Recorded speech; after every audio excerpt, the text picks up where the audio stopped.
இந்த தாமரை பூத்தியில் இன்று காத்திருக்கு உள்ளம் நொந்து கண்கள் என்னும் பூந்தேன் தும்பி பாடிச் செல்லாதோ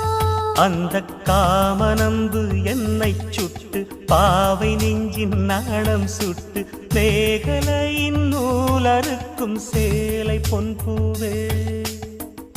விண்ணியது தாமரை வண்டு தொடும் நாளிலா பாவை மயில் சாயுதே மன்னவனின் மார்பிலோ முத்தத்தாலே பெண்ணே சேலை நெய்வேன் கண்ணே நாணத்தால் ஓராடை சூடிக் கொள்வேன் நானே பாயாகும் அடி சொல்லாதே பஞ்சண புதையல் ரகசியமே